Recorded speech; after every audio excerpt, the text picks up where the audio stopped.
आपके लिए एक नया शब्द हम लेकर आए हैं और आज का नया शब्द है इस्लाम और तिरंगा। और आज इस्लाम और तिरंगे की हर जगह बात हो रही है हमारे देश में। ये नया एक कॉम्बिनेशन आया है, इस्लाम तिरंगा।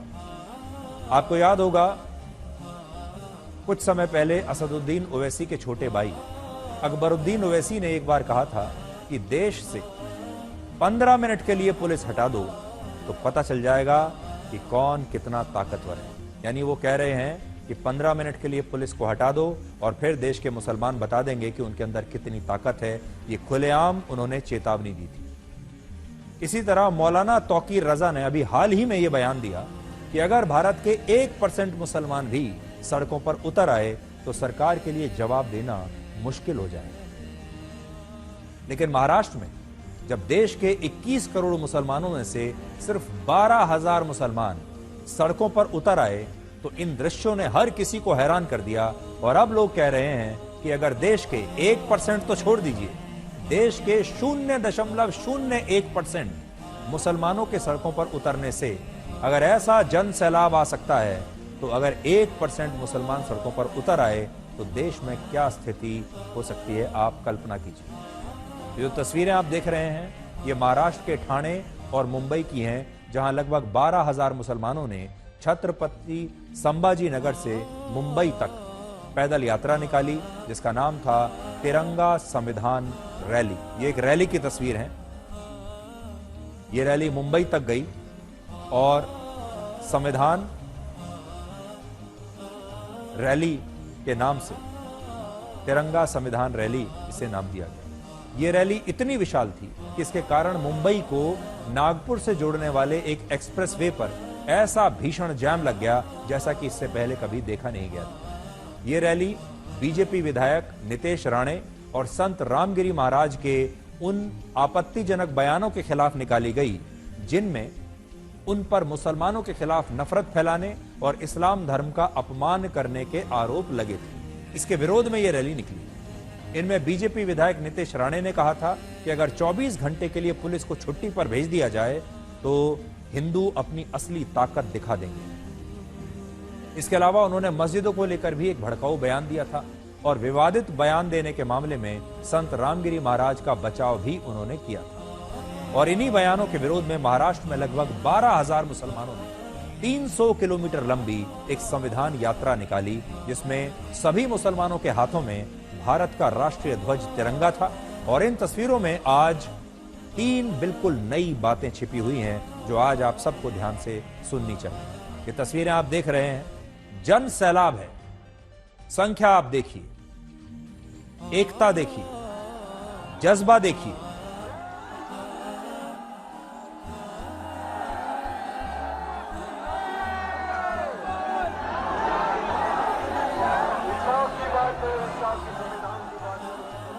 इस रैली में 3 नई बातें देखने को मिली। पहली बात यह कि अब भारत के मुसलमानों ने अपनी रणनीति को बदला है, मुसलमानों के नेताओं ने रणनीति को बदला है और अब वो अपनी छवि को बदल रहे हैं।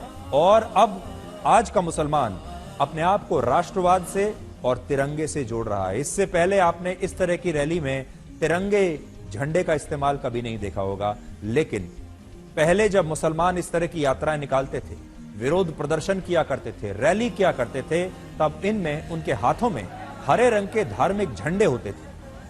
आप याद कर लीजिए, हरे रंग के धार्मिक झंडे उनके हाथ में हुआ करते थे इससे पहले। लेकिन यह शायद पहली बार है जब मुसलमानों ने धार्मिक झंडों की बजाय राष्ट्रीय ध्वज तिरंगा हाथ में लेकर यह यात्रा निकाली है और ठीक उसी तरह से अपनी एकता दिखाई है जैसे हमारे देश में हिंदूवादी संगठन राष्ट्रवाद के नाम पर अपनी रैलियों में तिरंगा लेकर सड़कों पर उतरते हैं। तो मुसलमानों के हाथ में इस बार हरे रंग का झंडा नहीं है बल्कि तिरंगा है और मुसलमान राष्ट्रवाद और तिरंगे के साथ सड़कों पर उतरा है। दूसरा, तिरंगा और भारत के संविधान के साथ यात्रा करके मुसलमानों ने यह भी बता दिया कि वो इसी देश भारत से थे, भारत से हैं और भारत में ही रहेंगे। जो लोग उन्हें पाकिस्तान भेजने की बात कहते हैं, जो कहते हैं कि आज का मुसलमान पाकिस्तान का समर्थन करता है, ये ऐसे लोगों को हमारे देश के मुसलमानों का सबसे बड़ा जवाब है कि हम पाकिस्तान नहीं जाएंगे, हम यहीं रहेंगे, हाथ में तिरंगा लेकर ही रहेंगे। तीसरी बात, इन तस्वीरों में आप मुसलमानों की इस जबरदस्त एकता को भी देख सकते हैं। हाल ही में मौलाना तौकीर रजा ने कहा था कि 1% मुसलमान भी अगर सड़कों पर उतर आए तो सरकार के लिए जवाब देना मुश्किल हो जाएगा। 1% की बात कही थी उन्होंने, लेकिन इस मामले में तो 1% नहीं बल्कि सिर्फ 0.01% मुसलमानों के सड़कों पर उतरने से ही रास्ते ठप हो गए। मुंबई के मुलुंद टोल नाके पर इन लोगों को रोकने के लिए 3000 पुलिसकर्मियों को तैनात करना पड़ा और ज्ञापन सौंपने के बाद ये सभी प्रदर्शनकारी मुसलमान अपने अपने तिरंगों के साथ वापस छत्रपति संभाजी नगर लौट गए। और बड़ी बात यह है कि इस रैली का नेतृत्व असदुद्दीन ओवैसी की ही पार्टी के एक पूर्व सांसद इम्तियाज जलील और पार्टी के एक और नेता वारिस पठान ने किया था। जरा तस्वीरें आप देख लीजिए तो अब अंदाजा लगाइए कि अगर 1% मुसलमान सड़कों पर अगर उतर आए तब क्या होगा। भारत में मुसलमानों की आबादी लगभग 15% है, यानी लगभग 21 करोड़, और दुनिया की 11% मुस्लिम आबादी अकेले भारत में रहती है, यानी पूरी दुनिया के सारे मुसलमानों में से 11% आबादी भारत में रहती है। और आज इंडोनेशिया के बाद पूरी दुनिया में सबसे ज्यादा मुसलमान भारत में रहते हैं। और सोचिए, जब 12,000 मुसलमानों महाराष्ट्र की सड़कों पर उतरने से इतना बड़ा जन सैलाब आ गया, तो अगर 21 करोड़ में से 1% यानी 21 लाख मुसलमान भी सड़कों पर अगर उतर आए तो देश में क्या स्थिति होगी। हाल ही में ईरान ने भारत के मुसलमानों की तुलना गाजा के मुसलमानों से की थी और कहा था कि भारत के मुसलमानों का दर्द भी वैसा ही है जैसे गाजा के मुसलमानों का है। लेकिन आपको ऐसा लगा क्या गाजा के मुसलमान इस तरह से वहां इतनी बड़ी रैली निकाल सकते हैं? लेकिन हमारे देश का मुसलमान बदल रहा है, ये बात पक्की है। और आज हमने आपको तस्वीरों के जरिए 2-3 बातें दिखाने की कोशिश की।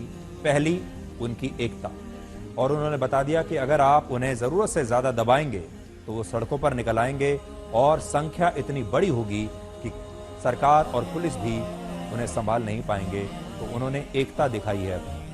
अपनी ताकत का एक छोटा सा ट्रेलर देश के मुसलमानों ने आज देश को दिखाने की कोशिश की। दूसरी बहुत बड़ी बात यह है कि आज का मुसलमान तिरंगा हाथ में लेकर निकला है और उसने साफ ये संदेश दे दिया है कि अब आप हमें पाकिस्तान के साथ मत जोड़िए, हम पाकिस्तान नहीं जाएंगे, हम यहीं रहेंगे, हम यहीं के थे, यहीं के हैं और यहीं रहेंगे। इसलिए ये एक नई जो चीज देखने को आ रही है वो ये कि देश का मुसलमान अगर राष्ट्रवादी बनकर निकलेगा, तिरंगा हाथ में बनकर निकलेगा, तो उसकी ताकत कई गुना ज्यादा बढ़ेगी। इस रैली में 3 नई बातें देखने को मिली। पहली बात ये कि अब भारत के मुसलमानों ने अपनी रणनीति को बदला है, मुसलमानों के नेताओं ने रणनीति को बदला है और अब वो अपनी छवि को बदल रहे हैं। और अब आज का मुसलमान अपने आप को राष्ट्रवाद से और तिरंगे से जोड़ रहा है। इससे पहले आपने इस तरह की रैली में तिरंगे झंडे का इस्तेमाल कभी नहीं देखा होगा। लेकिन पहले जब मुसलमान इस तरह की यात्राएं निकालते थे, विरोध प्रदर्शन किया करते थे, रैली किया करते थे, तब इनमें उनके हाथों में हरे रंग के धार्मिक झंडे होते थे। आप याद कर लीजिए, हरे रंग के धार्मिक झंडे उनके हाथ में हुआ करते थे इससे पहले। लेकिन यह शायद पहली बार है जब मुसलमानों ने धार्मिक झंडों की बजाय राष्ट्रीय ध्वज तिरंगा हाथ में लेकर यह यात्रा निकाली है और ठीक उसी तरह से अपनी एकता दिखाई है जैसे हमारे देश में हिंदूवादी संगठन राष्ट्रवाद के नाम पर अपनी रैलियों में तिरंगा लेकर सड़कों पर उतरते हैं। तो मुसलमानों के हाथ में इस बार हरे रंग का झंडा नहीं है बल्कि तिरंगा है और मुसलमान राष्ट्रवाद और तिरंगे के साथ सड़कों पर उतरा है। दूसरा, तिरंगा और भारत के संविधान के साथ यात्रा करके मुसलमानों ने यह भी बता दिया कि वो इसी देश भारत से थे, भारत से हैं और भारत में ही रहेंगे। जो लोग उन्हें पाकिस्तान भेजने की बात कहते हैं, जो कहते हैं कि आज का मुसलमान पाकिस्तान का समर्थन करता है, ये ऐसे लोगों को हमारे देश के मुसलमानों का सबसे बड़ा जवाब है कि हम पाकिस्तान नहीं जाएंगे, हम यहीं रहेंगे, हाथ में तिरंगा लेकर ही रहेंगे। तीसरी बात, इन तस्वीरों में आप मुसलमानों की इस जबरदस्त एकता को भी देख सकते हैं। हाल ही में मौलाना तौकीर रजा ने कहा था कि 1% मुसलमान भी अगर सड़कों पर उतर आए तो सरकार के लिए जवाब देना मुश्किल हो जाएगा। 1% की बात कही थी उन्होंने, लेकिन इस मामले में तो 1% नहीं बल्कि सिर्फ 0.01% मुसलमानों के सड़कों पर उतरने से ही रास्ते ठप हो गए। मुंबई के मुलुंद टोल नाके पर इन लोगों को रोकने के लिए 3000 पुलिसकर्मियों को तैनात करना पड़ा और ज्ञापन सौंपने के बाद ये सभी प्रदर्शनकारी मुसलमान अपने अपने तिरंगों के साथ वापस छत्रपति संभाजी नगर लौट गए। और बड़ी बात यह है कि इस रैली का नेतृत्व असदुद्दीन ओवैसी की ही पार्टी के पूर्व सांसद इम्तियाज जलील और पार्टी के एक और नेता वारिस पठान ने किया था। जरा तस्वीरें आप देख लीजिए।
तो अब अंदाजा लगाइए कि अगर मुसलमान 1% मुसलमान सड़कों पर अगर उतर आए तब क्या होगा।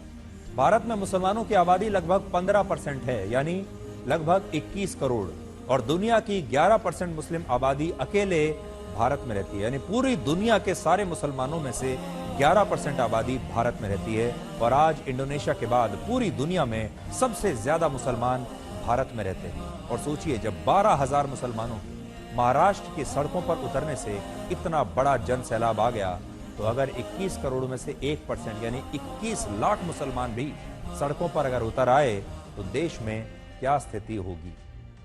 हाल ही में ईरान ने भारत के मुसलमानों की तुलना गाजा के मुसलमानों से की थी और कहा था कि भारत के मुसलमानों का दर्द भी वैसा ही है जैसे गाजा के मुसलमानों का है। लेकिन आपको ऐसा लगा क्या गाजा के मुसलमान इस तरह से वहां इतनी बड़ी रैली निकाल सकते हैं? सोचिए, क्या भारत के अल्पसंख्यक मुसलमानों की तरह बांग्लादेश और पाकिस्तान में अल्पसंख्यक हिंदुओं के द्वारा इस तरह से इतनी बड़ी रैली निकालने की कल्पना की जा सकती है? हाल ही में बांग्लादेश में 50,000 हिंदुओं ने ढाका में एक विरोध प्रदर्शन किया था, जिसके बाद वहां अजान और नमाज के दौरान हिंदुओं के पूजा पाठ करने पर रोक लगा दी गई। महाराष्ट्र में हुए इस विरोध प्रदर्शन के बाद अब 3 बड़े सवाल इनसे और पूछने चाहिए, जिनमें पहला बड़ा सवाल यह है कि तिरंगे के साथ यात्रा निकालने के बाद क्या अब ये लोग राष्ट्रगान पर भी बिना किसी आपत्ति के खड़े होना शुरू करेंगे? दूसरा सवाल, क्या वो भारत माता की जय के नारे भी लगाएंगे? और तीसरा, उनके लिए पहले देश है या पहले धर्म है? ये 3 सवाल है।